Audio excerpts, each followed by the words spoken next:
మన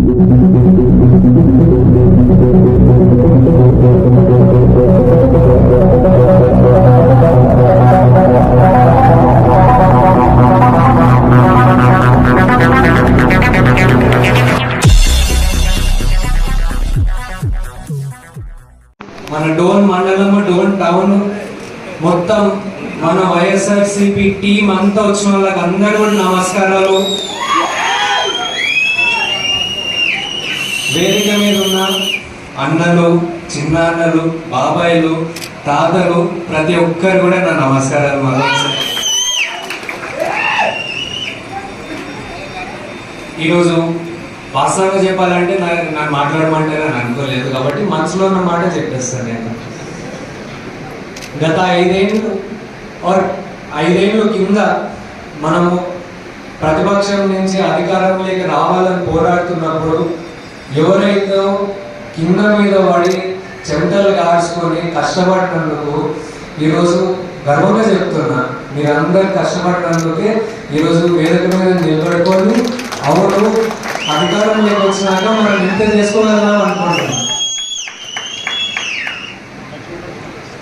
ప్రతి ఒక్కరు 50 ఏళ్లలో జరిగిన అభివృద్ధి 5 ఏళ్లలోనే చేసినారు మా నాన్నగారు అంటారు.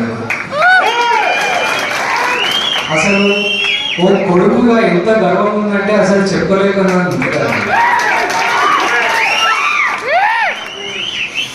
మళ్ళీ ఎన్నికలు వచ్చినాయి కాబట్టి మళ్ళీ నిలబడుతున్నారు కాబట్టి నేను ఒకటే అడుగుతున్నాను, ఇది మొత్తం ఒక టీమ్ ఎఫర్ట్.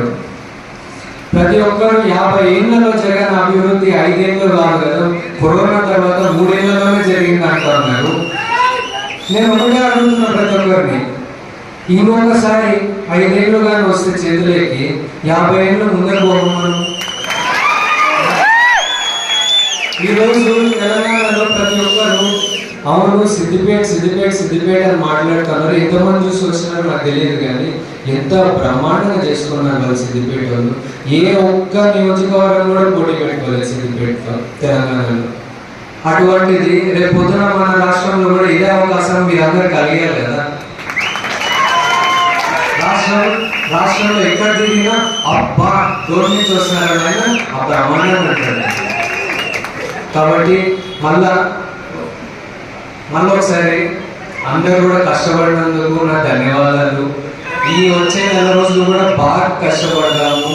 ఒక కొడుకుగా అడగడం లేదు, ఈ నియోజకవర్గంలో నాకు ఓటర్గా అడుగుతున్నాను. ఖచ్చితంగా మళ్ళా మన ప్రభుత్వమే రావాలా. ఒకవేళ మన స్కూళ్ళన్నీ కూడా మన స్కూళ్ళలో మన పిల్లలందరినీ బాగా చదివించి పెద్ద ఉద్యోగాలు చెప్పేయాలంటే అవి మన కంట్రోల్లోనే ఉండాలి, లేదంటే ఏదో సంవత్సరాలు చేసి పెడతారు. ఒకవేళ మన ఆసుపత్రులు ప్రతి ఒక్కరికి వైద్యం అందియాలంటే మొత్తం ఎస్టాబ్లిష్ కావాలంటే అవి కూడా మన కంట్రోల్లోనే ఉండాలి. ఇంకా పెద్ద రోడ్లు వేసుకున్నాము, పెద్ద వాటర్ ప్రాజెక్టులు మొదలు పెట్టుకున్నాము, అవి కూడా చాలా వరకు పూర్తవుతున్నాయి. పూర్తి చేసి ఇంకా మిగిలిపోయిన చిన్న పనులు ఏవైతే చేసుకోవాలో అవి కూడా చేసుకోవాలంటే ఇంకా మన కంట్రోల్లోనే ఉండాలి కదా.